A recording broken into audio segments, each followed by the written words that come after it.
తాకట్లో ఉన్న మీ బంగారాన్ని విడిపించి ఆ రోజు ఆన్లైన్ రేటుకి కొంటాం. Sharma gold company. అందరూ యుద్ధం అయిపోయిందని అనుకుంటున్నారు. పాకిస్తాన్పై ప్రధాని మోదీ వెనక్కి తగ్గారని కొందరు ఆందోళనలో పడ్డారు. కానీ మోదీ పాకిస్తాన్ని అడ్డంగా ఇరికించారని మీకు తెలుసా? అమెరికా అడిగిందని కాల్పులకు బ్రేక్ ఇచ్చారు. కానీ భారత్ అడిగిన 2 ప్రశ్నలకు పాకిస్తాన్, అమెరికా సమాధానాలు చెబుతాయా? ఇదే ఇప్పుడు బిగ్ క్వశ్చన్.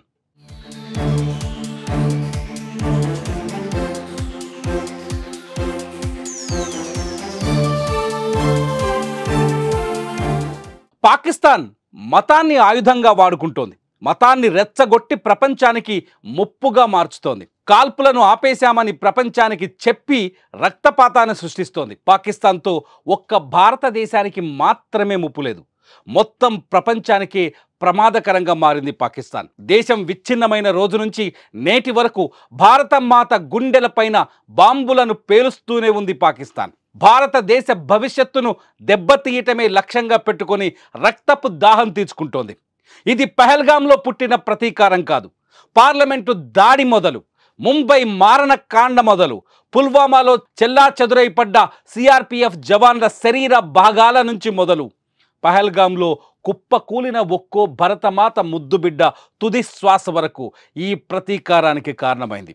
ఒంటి నిండా రక్తపు గాయాలవుతున్న, మతోన్మాద పేలుళ్ల రూపంలో గాయాలు చేస్తున్న, ప్రపంచం కోసం శాంతి జపం చేసిన భారత్కి ఇక ఓపిక నశించింది.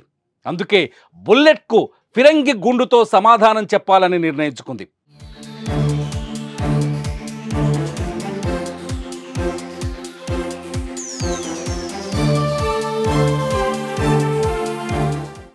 భరతమాత తల భాగంలో తిష్ట వేసిన పాకిస్తాన్ని తరిమి కొట్టి పీఓకేను సొంతం చేసుకోవాలని తలపించింది.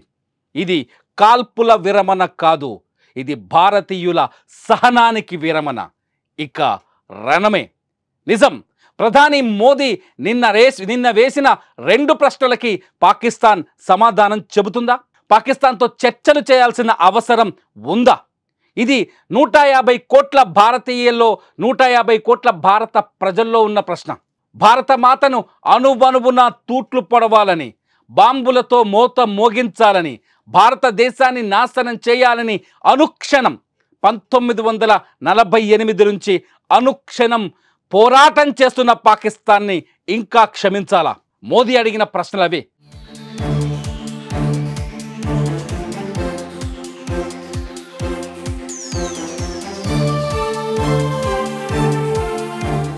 ఏదైనా చర్చలంటూ జరిగితే అది పీఓకే గురించి, ఉగ్రవాదుల గురించి అని అడిగారు మోదీ. పీఓకేని స్వాధీనం చేసుకోవటం భారతదేశం ముందున్న అతిపెద్ద లక్ష్యమని, అతిపెద్ద ప్రాధాన్యత అని చెప్పుకొచ్చారు. పీఓకేని సొంతం చేసుకునే వరకు భారతదేశం శాంతించదని ఒక వార్నింగ్ ఇచ్చారు ప్రధాని మోదీ.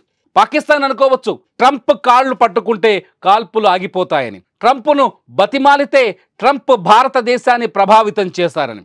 కానీ పరిస్థితులు అందుకు అనుకూలంగా లేవు. ప్రధాని మోదీ చాలా స్పష్టంగా చెప్పారు, చర్చంటూ జరిగితే పీఓకే గురించే జరగాలి అని, చర్చంటూ జరిగితే ఉగ్రవాదుల అప్పగింత గురించి జరగాలని. పాకిస్తాన్లో తిష్టవేసి భారతదేశం పైన బాంబుల్ని ఎక్కుపెడుతున్న ఉగ్రవాదుల్ని తొక్కి చంపాల్సిన అవసరం ఉంది.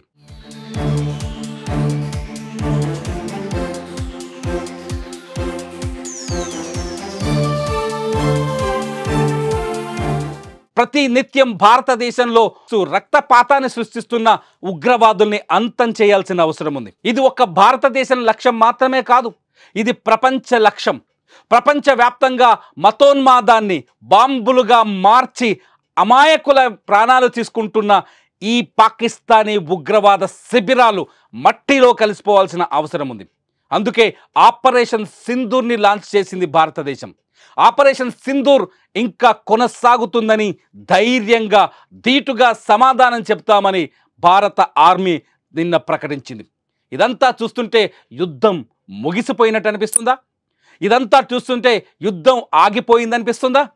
ఇదంతా చూస్తుంటే ఒక్క విషయం స్పష్టంగా అర్థమవుతుంది, భారతదేశం ఎల్ఓసిని దాటి పీఓకేలోకి అడుగు పెట్టబోతుందని, భారతదేశం తన సార్వభౌమాధికారాన్ని కాపాడుకోబోతుందని, భారతదేశం భరతమాత తలపాగలో ఉన్న పాకిస్తాన్ ఆక్రమిత కశ్మీర్ పైన 3 రంగుల జెండాను ఎగరవేయబోతుందని, భారతదేశం తీసుకోబోయే నిర్ణయం మరింత కఠినంగా ఉంటుందని. ట్రంప్ ఫోన్ చేసినంత మాత్రాన తగ్గుతారా ప్రధాని మోదీ?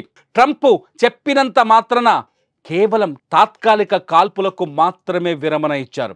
పాకిస్తాన్ డ్రోన్లతో తెగబడితే 3 రోజులు బార్డర్లో డ్రోన్లతో విరుచుకుపడుతుంటే, టర్కీ ఇచ్చిన డోర్లతో బాంబులని పేలుళ్లకు పాల్పడే ప్రయత్నం చేస్తుంటే అడ్డుకుందే కానీ భారత్ ఎదురు కాల్పులకు దిగలేదు.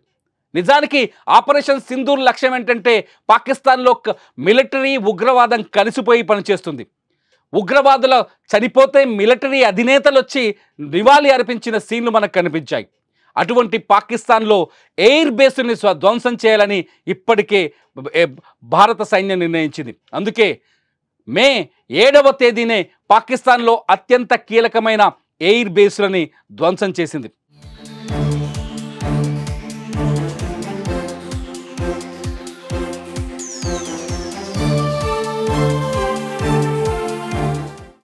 మిలిటరీ ప్రెస్ మీట్లో మనం ఈ వీడియోస్ని చాలా స్పష్టంగా చూడొచ్చు. నిన్న మిలిటరీ త్రివిధ దళాల అధిపతులు చాలా స్పష్టంగా చెప్పారు, పాకిస్తాన్ని మేము ఆల్రెడీ దెబ్బ కొట్టామని. నిజానికి ఈ ఆపరేషన్ సింధూర్లో పాకిస్తాన్ చావు దెబ్బ తినింది. విజువల్స్లో మీరు చూడొచ్చు, పాకిస్తాన్లో కీలకమైన ఉగ్ర స్థావరాలతో పాటు పాకిస్తాన్లో వైమానిక స్థావరాల పైన కూడా మన భారత ఆర్మీ దాడి చేసింది. పాకిస్తాన్ పైన ఎప్పుడో బాంబుల మోత మోగించింది. ఆర్థికంగా పాకిస్తాన్కి కొంత IMF మద్దతు ఇవ్వచ్చు, కానీ సైన్యం పరంగా, ఎయిర్వేస్ పరంగా పాకిస్తాన్ ఊహించనంత బలహీన పడేలా చేసింది ఆపరేషన్ సింధూర్. నిన్న అధికారికంగా ప్రకటించిన త్రివిధ దళాధిపతులు పాకిస్తాన్కి మళ్ళీ చాలా స్పష్టమైన వార్నింగ్ ఇచ్చారు. ఇక తోక జాడిస్తే 2 రోజులకు చాలు పాకిస్తాన్ని నేలమట్టం చేయడానికని. ఒక దేశం పైన ద్వేషాన్ని ప్రదర్శించడం భారత లక్ష్యం కాదు. ఎందుకంటే ప్రపంచానికి భారత్ శాంతిని బోధిస్తుంది. ఎందుకంటే ప్రపంచం అంటే ప్రపంచ మార్కెట్ భారత్లో ఉంది, భారత్ వైపు చూస్తుంది. భారత్ సహనాన్ని ఇప్పుడు ప్రపంచ దేశాలన్నీ గమనిస్తున్నాయి. అందుకే జస్ట్ వార్నింగ్ ఇస్తుంది భారత త్రివిధ దళాధిపతులు.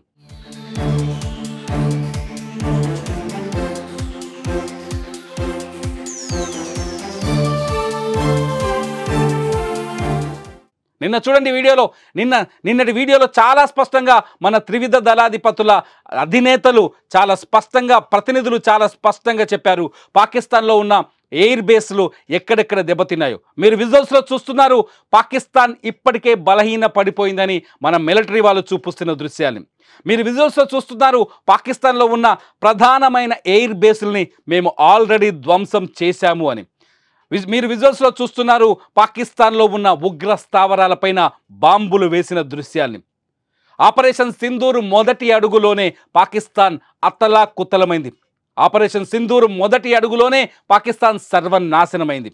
అయినా పాకిస్తాన్ మేకపోతు గాంభీర్యాన్ని ప్రదర్శిస్తుంది. భారత్ని మేమే ఓడించామని చెబుతోంది. పాకిస్తాన్లో సంబరాలకి కారణమవుతుంది, సంబరాలు చేయించుకుంటుంది. నిజానికి పాక్ ప్రధాని నిన్న పెట్టిన సమావేశంలో పాకిస్తాన్ గెలిచిందని చెప్పడం సిగ్గులేనితనమని ప్రపంచం మొత్తానికి అర్థమైంది. ఇప్పుడు మధ్యలో ట్రంప్ వచ్చారు. JD వాన్స్ పాకిస్తాన్ ఉపాధ్యక్షులు ప్రధాని మోదీతో మాట్లాడినప్పుడు ఒక్క విషయాన్ని చాలా స్పష్టంగా చెప్పారు.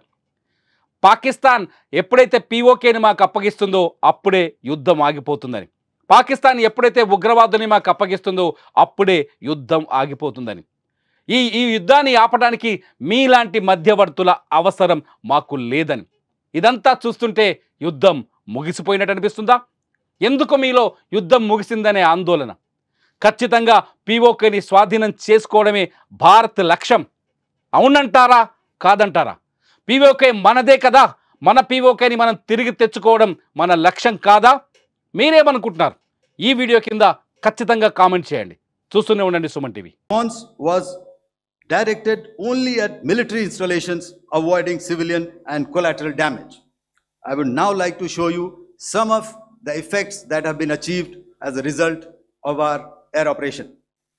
Here is the Pasroor air defense system, if you could see. zoomed up view. This is the radar mounted on a high tower. And after the strike, photograph once again on a tower, not very clear, but what you see very clearly is the after effect after we have struck. The radar head has been completely decapitated. Next slide, please. Arifwala Air Defense Radar. In this complex, you see how it looked before, blown up image, and after really blown up.